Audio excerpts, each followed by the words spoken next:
অনেক কিছু তো হলো। ফুটবলে মেয়েদের নারী এশিয়ান কাপ চ্যাম্পিয়নশিপ গেল, ক্রিকেটে ছেলেদের পাকিস্তানের সাথে সিরিজ জয় গেল।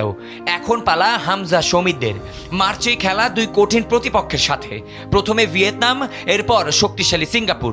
এই ম্যাচগুলোর লক্ষ্যেই স্কোয়াড ঘোষণা করেছেন কোচ হাভিয়ার কাবরেরা। এই ভিডিওতে আমরা অ্যানালিটিক্যাল পয়েন্ট অফ ভিউ থেকে দেখার চেষ্টা করব এই দলের শক্তি ও দুর্বলতা। শুরুতেই আসা যাক রক্ষণ ভাগ নিয়ে। তপু বর্মনের অনুপস্থিতিতে বাংলাদেশের ডিফেন্স লাইন বড় এক পরীক্ষার মুখে। তবে ইনজুরি কাটিয়ে অভিজ্ঞ বিশ্বনাথ ঘোষের ফেরা দলের জন্য বিশাল স্বস্তি। তার সাথে ফিনল্যান্ড প্রবাসী তারেক কাজী এবং আরব আমিরাতের ক্লাব রিমাল আল শাহরির হয়ে খেলা জাহান আহমেদকে নিয়ে কোচ এক শক্তিশালী দেয়াল গড়ার চেষ্টা করছেন। শুধু তাই নয়, ফোর্টিস এফসির মঞ্জুরুর রহমানও অনেকদিন পর দেশের স্কোয়াডে ফিরে এক বাড়তি শক্তি দিচ্ছেন। গোলপোস্টের নিচে মিতুল মার্মা লিগে দারুণ ফর্মে থাকলেও স্কোয়াডে আনিসুর রহমান জিকো না থাকাটা বড় এক খামতি। শুধু জিকো নয়, আরেক গোলকিপার যার নাম রাকিবুল হাসান তুষার, এদের দুইজনের লিগের পরিসংখ্যানটাও বেশ দারুণ। 10 ম্যাচ খেলে দুজনেরই 4টি করে ক্লিনশিট।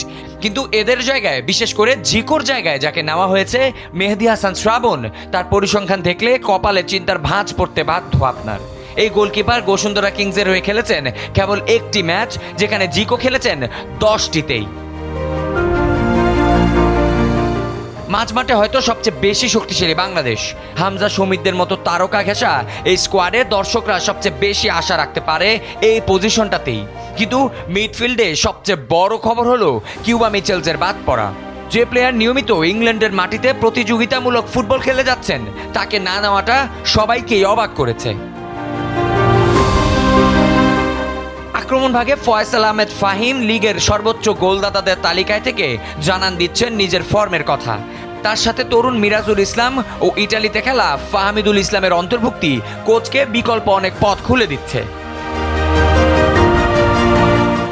প্রবাসী ও দেশি প্রতিভার মিশেলে তৈরি এই স্কোয়াড কি পারবে ক্যাবরেরার কাঙ্ক্ষিত 6 পয়েন্ট অর্জন করতে?